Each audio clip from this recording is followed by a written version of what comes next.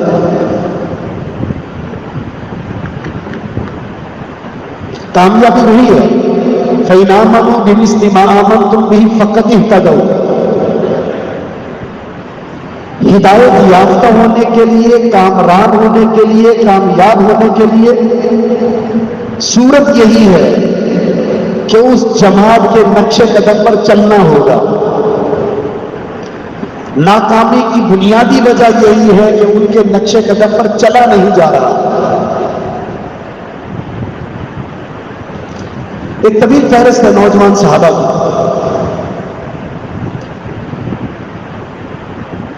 چند ایک نوجوان صحابہ کا بڑا مختصر سا تعارف آپ کے سامنے پیش کرنے کی سعادت حاصل کروں گا. ان کا تذکرہ شرف ہے.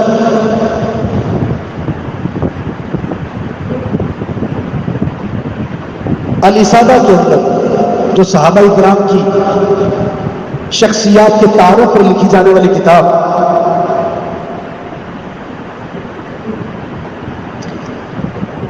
اس میں ایک قصہ ہے، اور قصہ یہ ہے، انصار کے دو قبیلے تھے، اوس اور خزرج.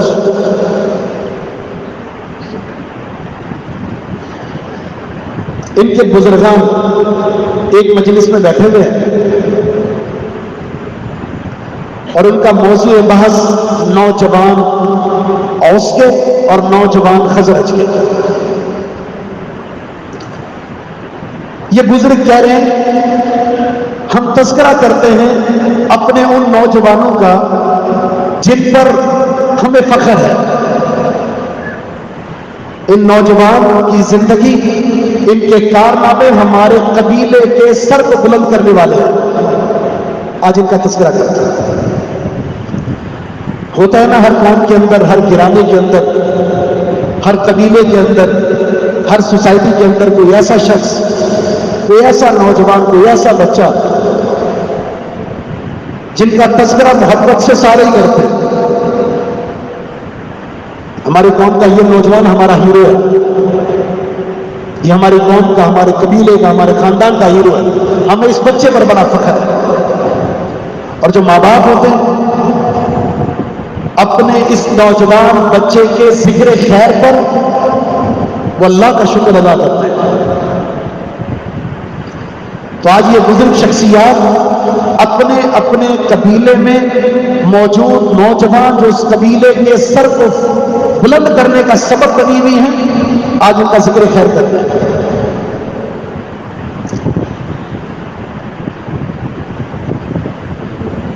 خزرج قبیلے نے ذکر کیا ہماری شان، ہماری پہچان، ہمارے یہ نوجوان ہیں. فَمِنَّا زَيْدُ بْنُ ثَابِتٍ. ہمارے قبیلے کو سرخرو کرنے والی جو چیز ہے وہ یہ ہے، ہمارے قبیلے میں، ہمارے خاندان میں ایک نوجوان ہے جس کا نام ہے زید بن ثابت رضی اللہ عنہ. اس کی وجہ سے ہمارا سر فخر سے بلند ہے. ہم فخر سے کہہ سکتے ہیں ہمارا قبیلہ وہ ہے جس قبیلے کے نوجوان زید بن ثابت ہیں. کیا شرف ہے. آج یہ قرآن جو آج ہمارے پاس ہے، جسے ہم پڑھتے بھی ہیں، جسے اٹھاتے بھی ہیں، اس قرآن کریم کو لکھنے والے زید بن ثابت رضی اللہ عنہ.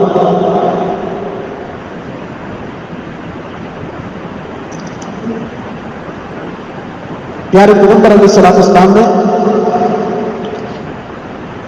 کتابت وحی کے حوالے سے جن جن شخصیات کو نامزد کیا تھا ان میں سر فہرست زید بن ثابت رضی اللہ عنہ. وسائل کتابت نہیں تھے،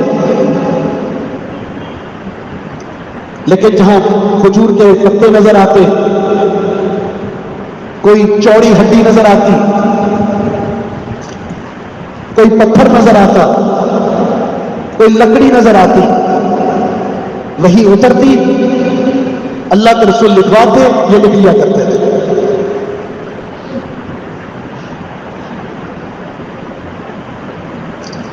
رسول اللہ صلی اللہ علیہ وسلم کے دور میں سب سے زیادہ اعتماد قرآن کریم کے حفظ پر تھا. کتابت کے مسائل کم تھے، کاتبین کم تھے، لیکن ابو بکر صدیق کا دور آیا رضی اللہ عنہ. یمامہ کے اندر مسیلمہ الکذاب نے نبوت کا دعویٰ کر دیا. ان کے ساتھ جنگ لڑی گئی، اسے قتل کر دیا گیا. اس جنگ میں 70 قرہ شہید ہو گئے. یہ بہت بڑا حادثہ تھا، اسلامی تاریخ میں بہت بڑا نقصان تھا. اس لیے سیدنا عمر رضی اللہ تعالیٰ نے ابو بکر صدیق سے کہا قرآن کریم کو ایک جگہ لکھ کر جمع کر دیا جائے، کہیں ایسا نہ ہو حفاظ کی اتنی بڑی جماعت شہید ہوئی ہے، شہادت کا یہ سلسلہ جاری رہے، جنگیں جاری رہیں گی، قرآن کریم یکجا ایک جگہ ہمارے پاس موجود نہ ہو. یہ بہت بڑا صدمہ ہے. پہلے ابو بکر صدیق گھبرائے کہ میں وہ کام نہیں کروں گا جو اللہ کے رسول نے نہیں کیا، لیکن حالات کا جائزہ لیا، بار بار بات کی گئی تو راضی ہو گئے. پھر زید بن ثابت کو بلایا گیا، انہیں یہ فریضہ سونپا گیا کہ آپ نے قرآن کریم کو جہاں جہاں محفوظ ہے، سینوں میں ہے، تحریری شکل میں ہے، اسے قرآن کریم کو ایک جگہ جمع کر دیا. انہوں نے ہچکچاہٹ محسوس کی کہ آپ وہ کام کرنے جا رہے ہیں جو اللہ کے رسول نے نہیں کیا. پھر ان کے سامنے وہ مسائل رکھے، جو مشکلات تھی وہ رکھی، نتیجتاً یہ تیار ہوئے. پھر کم و بیش 75 صحابہ اکرام ان کے ساتھ شامل کیے گئے اور قرآن کریم کو جمع کرنے کا سلسلہ شروع ہوا، جن کے سربراہ زید بن ثابت تھے، اور یہ قرآن کریم ایک جگہ جمع ہو گیا.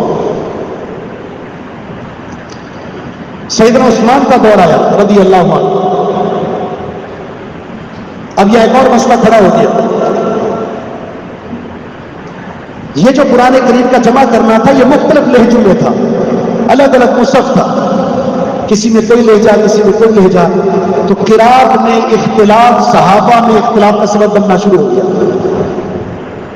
حذیفہ بن یمان نے کہا امیر المومنین ادرک هذه الامہ، اس امت کو اختلاف سے بچا لیجئے جس طرح یہود و نصارہ میں اختلاف ہوا. یہ مصحف میں جو تنوع ہے یہ صحابہ میں اختلاف کا سبب بن رہا ہے. تو سیدنا عثمان رضی اللہ تعالیٰ نے تمام جگہ سے مصاحف منگوائے.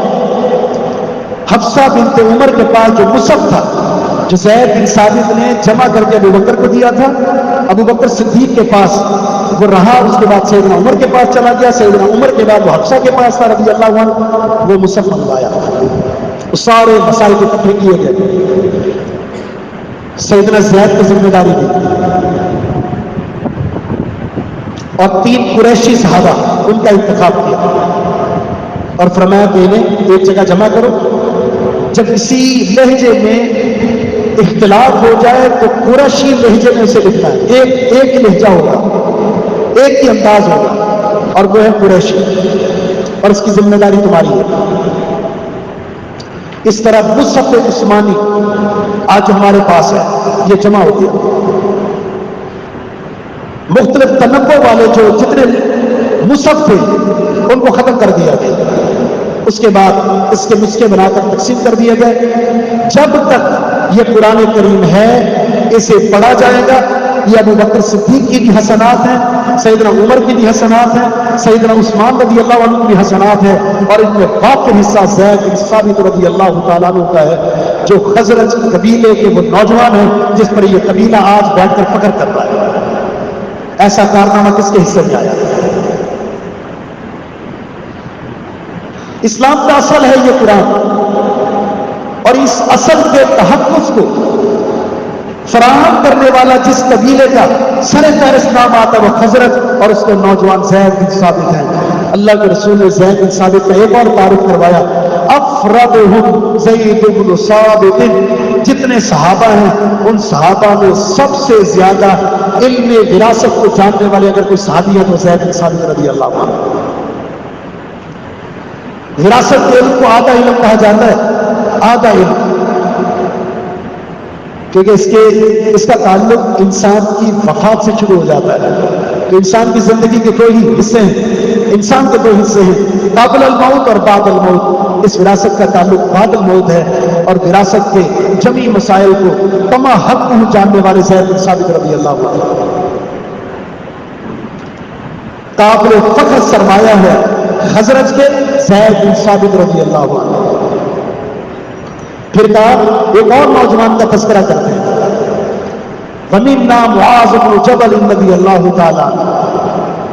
ہم ایک اور نوجوان کو پیش کرتے ہیں، اور وہ نوجوان ہے معاذ بن جبل رضی اللہ تعالیٰ عنہ۔ یہ وہ صحابی ہیں جنہیں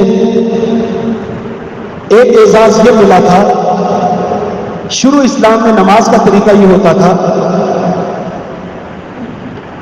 جو شخص مسجد میں آتا جماعت کھڑی ہے، لیٹ ہو چکا ہے، ایک رکعت یا دو رکعت گزر چکی ہے، جہاں جگہ ملتی اس صحابی کے ساتھ کھڑا ہوتا اور اس سے پوچھا کرتا تھا کون سی رکعت ہے۔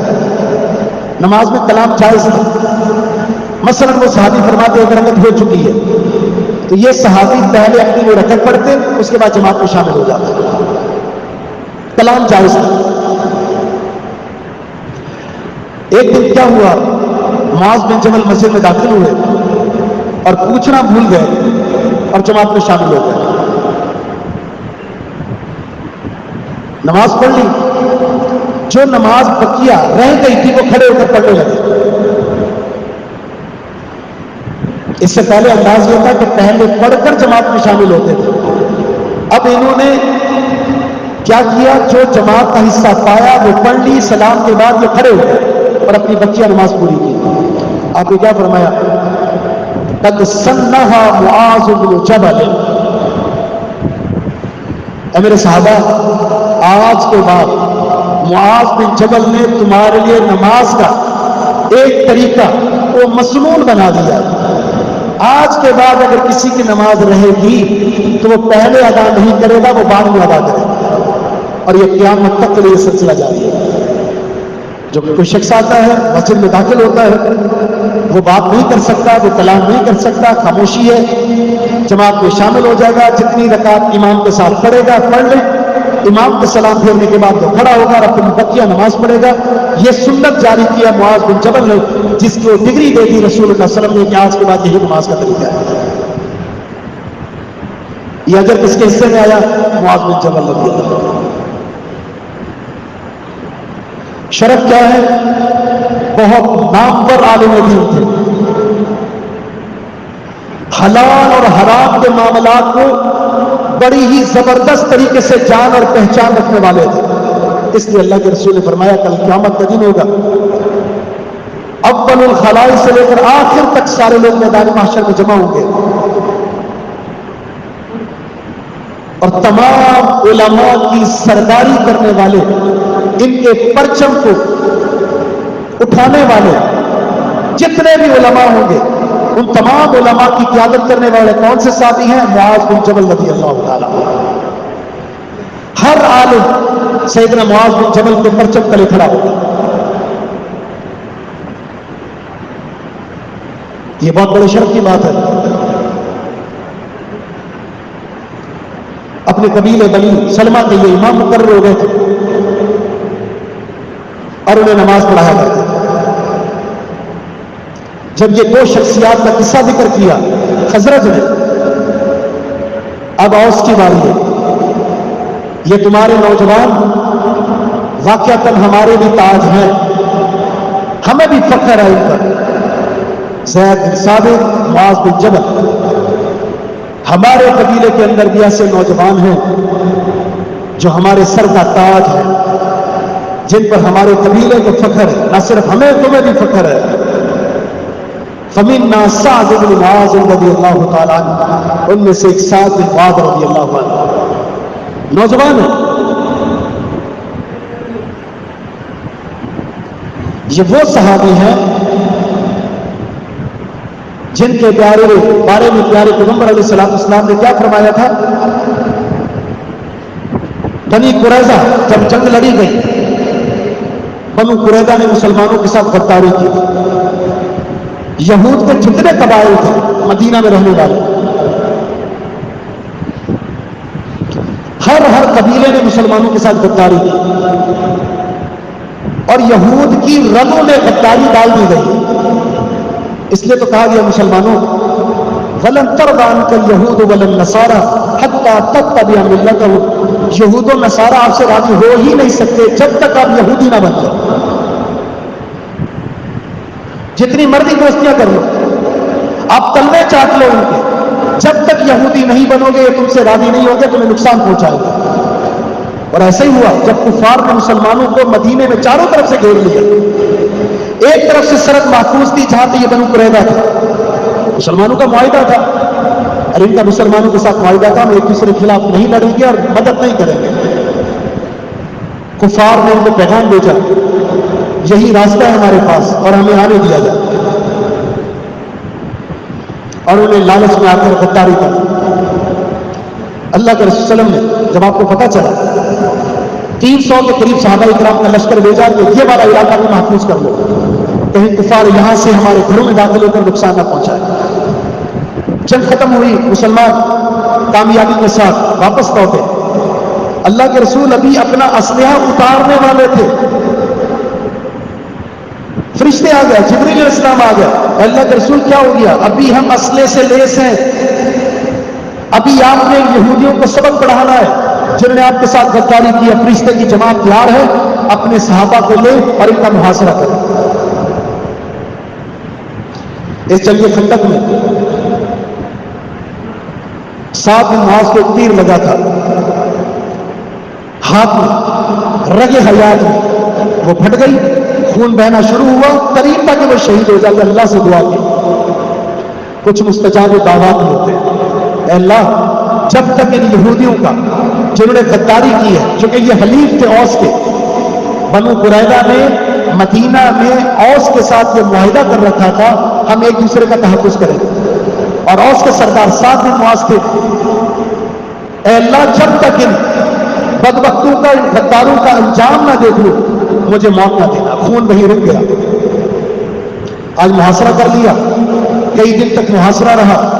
یہودیوں نے پیغام بھیجا کہ سعد بن معاذ کو بلایا جائے، جو فیصلہ کریں گے ہمیں قبول ہے.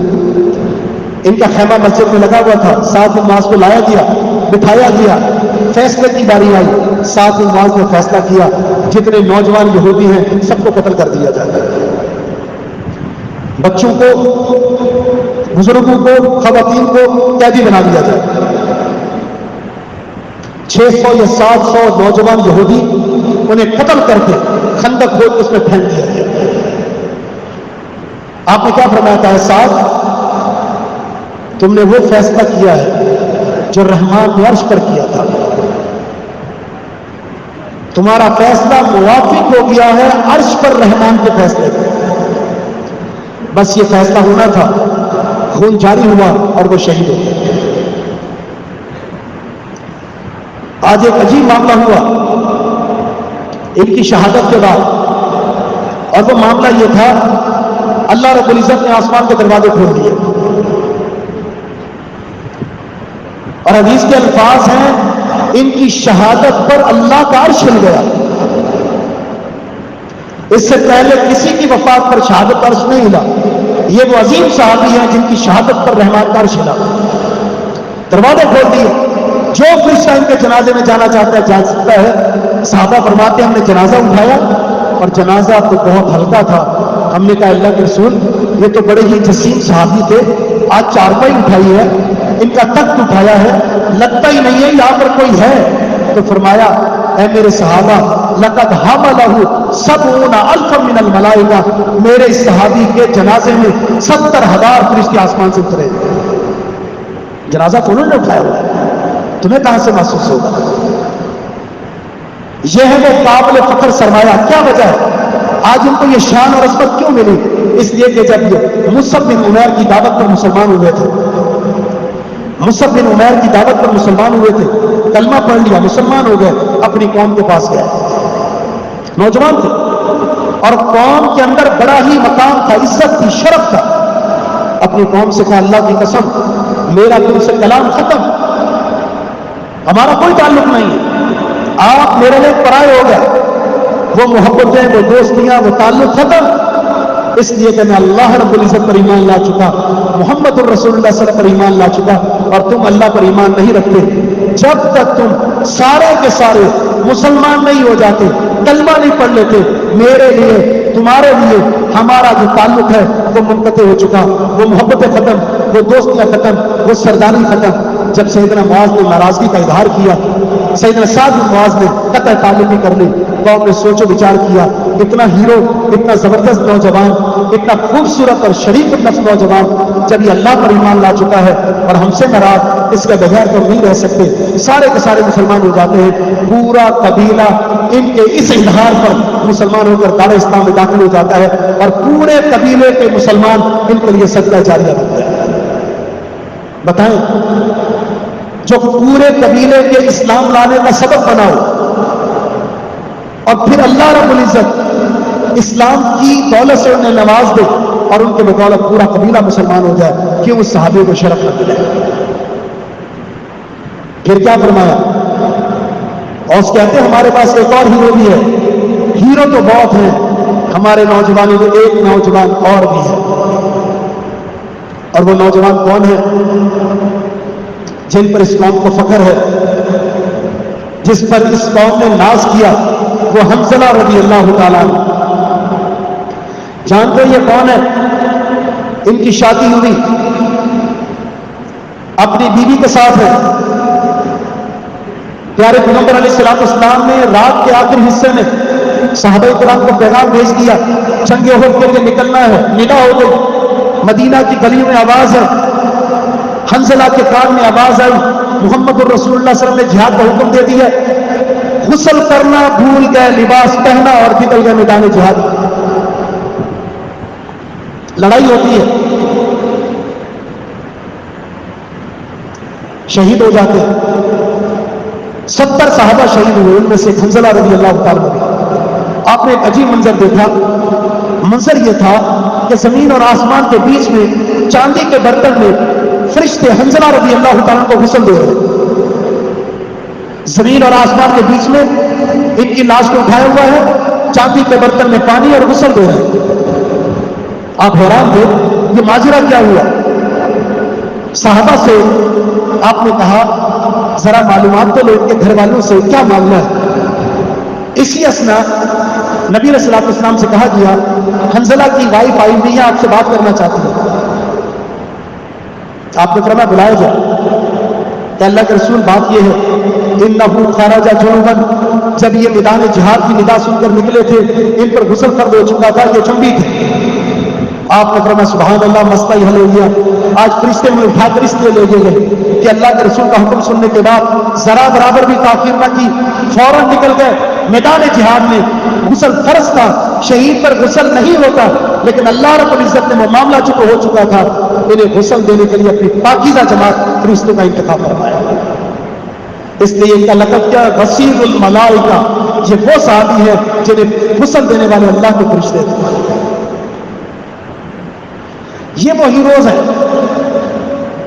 جو ہم نوجوانوں کے لیے آئیڈیل ہے، نمونہ ہے، جن کا کردار، جن کی گفتار، جن کی سیرت، جن کی صورت، جن کی ودا پتا، جن کے شب و روز، جن کی عبادات، جن کا منہج اور نظریہ آج کے ایک نوجوان کے لیے انتہائی زیادہ ضروری ہے سعادت مندی کے لیے۔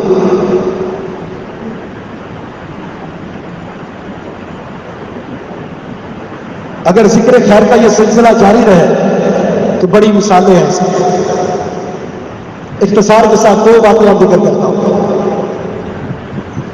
عبداللہ بن عباس رضی اللہ عنہ، جب اللہ کے رسول نے مکہ سے ہجرت کی تھی، مدینہ سے ہجرت کی، مدینہ کی طرف ہجرت کی، اس وقت ان کی عمر صرف 3 سال تھی، اور جب آپ دنیا سے رخصت ہوئے تو اس وقت 13 سال کے تھے۔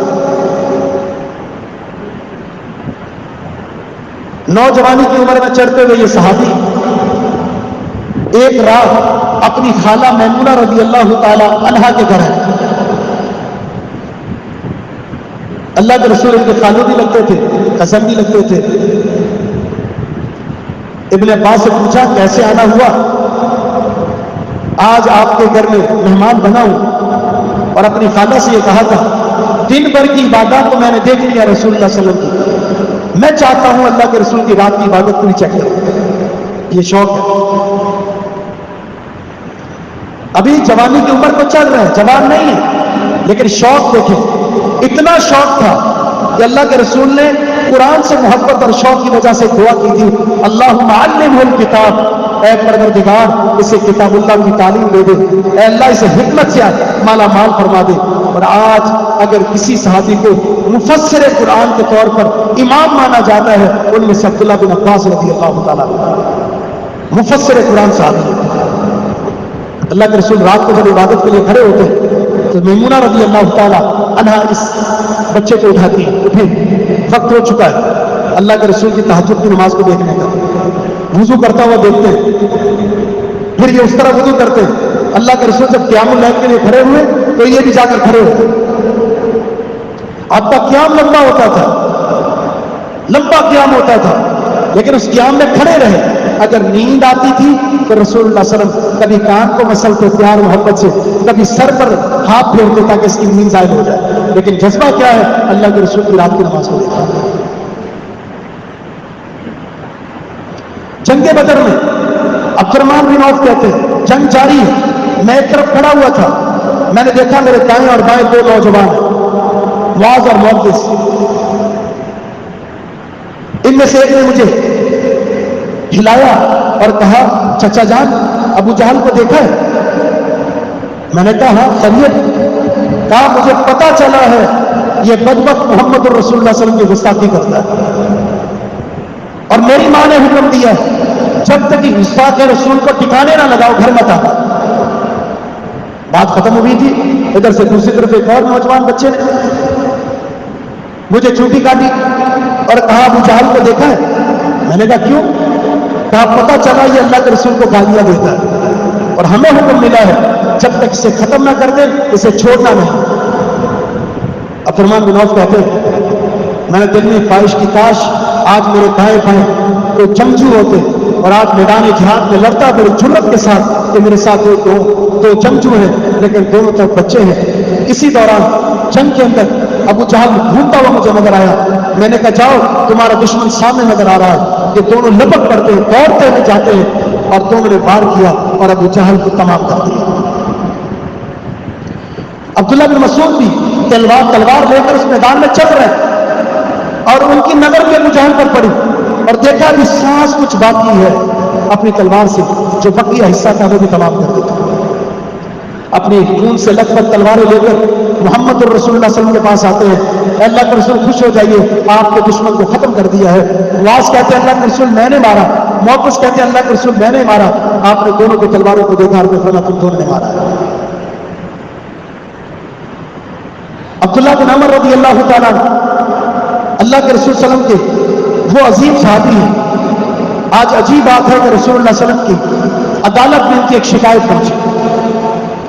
شکایت ان کے والد نے کی, اللہ کے رسول میں نے اپنے نوجوان بیٹے کی شادی کر دی ہے, لیکن آج میری بہو کی طرف سے یہ پیغام آیا ہے کہ نیک تو بہت ہے, سالے تو بہت ہیں, لیکن اتنے دن ہو گئے شادی کو, دن بھر یہ روزے سے ہوتے ہیں اور رات کو قیام کرتے ہیں, حق کے زوجیت ادا کرنا بھول گئے, سونا بھول گئے, مہمان نوازی بھول گئے, والدین کی خدمت بھول گئے, دیگر معاملات بھول گئے ہیں. اے اللہ کے رسول آپ کو سمجھا دیجیے. آپ نے بلایا, اے عبداللہ کیا کرتے ہو؟ اے اللہ کے رسول دن کو روزہ رکھتا ہوں, رات کو پوری رات قیام کرتا ہوں. کیوں؟ اے اللہ کے رسول صرف یہ چاہت ہے آج جسم مضبوط ہے, جوانی ہے, عبادات کر لوں, جب بوڑھا ہو جاؤں گا روزہ رکھنے کی طاقت ہو یا نہ ہو, قیام کی طاقت ہو یا نہ ہو, اس نوجوانی میں نیکیاں جمع کر کے آخرت کے لیے کچھ کر لوں.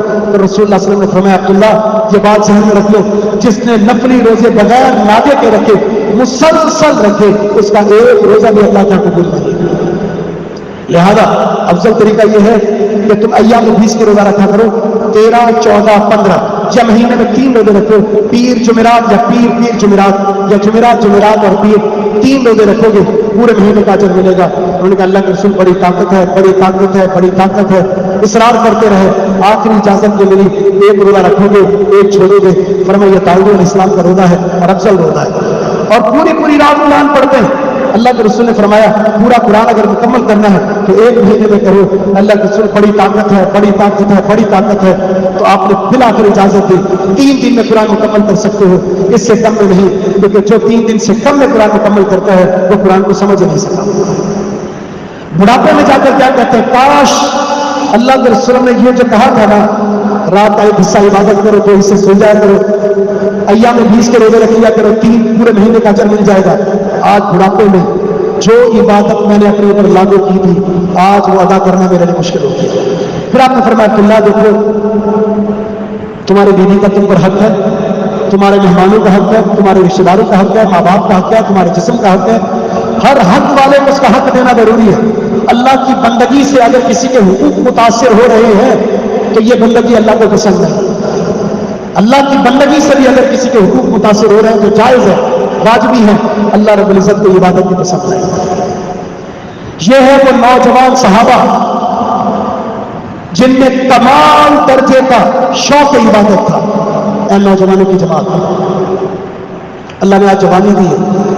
اس جوانی کو ڈھونڈنے میں، سیر سپاٹے میں، موج مستیوں میں، عیش و عشرت میں، بازاروں میں گھومنے میں، پارک میں بیٹھ کر، گلیوں کے کونوں میں بیٹھ کر، بیجا وقت کہیں لگا کر، فضول وقت صرف کر کے اس نوجوانی کے قیمتی لمحات کو ضائع نہ کرو. اصحاب کہف کا قصہ اللہ نے بیان فرمایا، انہم فتیۃ آمنوا بربہم، یہ نوجوان کی جماعت تھی جو اپنے رب پر ایمان لائی تھی اور ایسی ڈٹ گئی ایمان میں کہ اللہ نے ان کو ہدایت میں بڑھا دی. یہ ہمارے لیے نمونہ ہے.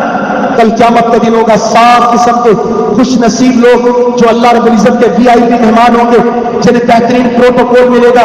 ان میں سے ایک وہ نوجوان ہے شاب النشا فی عبادت اللہ، جس نوجوان نے اپنی جوانی کو اللہ کی بندگی میں صرف کر دیا تھا. نوجوان بچیاں یا بچے یقین کی لمحات کو ضائع نہ کریں. اس عمر کا الگ سے سوال ہوگا کل قیامت کے دن. جو سوالات ہوں گے ان میں سے ایک سوال زندگی کہاں گزاری، پوری زندگی کا حساب. اور اس کے بعد ایک سوال یہ ہوگا نوجوانی کہاں گزاری تھی. یہ اللہ کی بہت بڑی نعمت ہے اور بہت ہی مختصر سا دورانیہ ہے. بڑھاپے میں انسان خواہشات ختم ہو جاتی ہیں، اس نے تو اللہ کی طرف آنا ہی آنا ہے. اس لیے وہ بڑا ہی بد نصیب ہے، بڑا ہی محروم ہے جس نے بزرگی کے اندر بھی دین کو اختیار نہیں کیا، دیندار نہ بنا، اپنے لہجے کو، اپنی وضاحت کو، اپنے چہرے کو، اپنے لباس کو اسلامی نہ بنایا اور مسجد سے محبت نہ کی. بڑھاپے میں یہ بڑا ہی بد نصیب ہے، ہر خیر سے محروم کر دیا. لیکن نوجوان، تجھے جو اللہ نے نوجوانی دی تھی، اس خواہشات کو مار دے اور اللہ کے دین کے تابع کر دے. آج ہمارے لیے سب سے مقدس جماعت صحابہ کی جماعت ہے.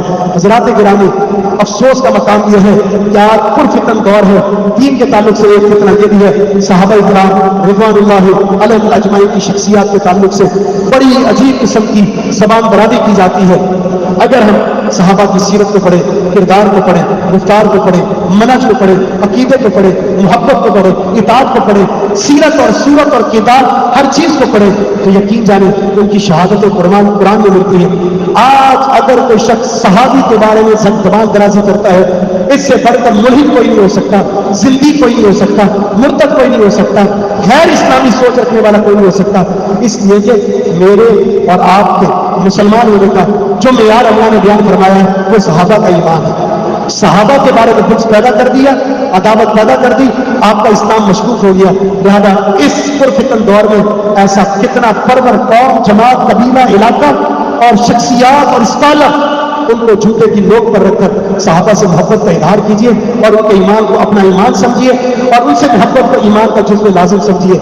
اللہ سے دعا ہے رب العالمین آج ہم نوجوانوں میں جو کمی ہے عقیدے میں، منہج میں، عمل میں، سوچ میں، مسجد سے محبت، دین سے محبت، دینی تعلیم سے محبت، یہ جو کمزوری ہے صحابہ کی سیرت کو پڑھ کے ان جیسا کرنے کی اللہ نے توفیق عطا فرما دے، ان کے نقش قدم پر چلنے کی توفیق عطا فرما دے، تاکہ ہم اپنے قبیلے کا، اپنے خاندان کا، اپنی برادری کا، اپنی سوسائٹی کا سر کا تاج بن سکے، ہیرو بن سکے اور اسلام کے طور پر ہماری ایک یادگار ہو اور اسلام کے طور پر ہم مانے اور منوائے جائیں. اللہ نے اس کی توفیق عطا فرما دے. وما توفیق الا باللہ وآخر دعوانا الحمد للہ رب العالمین.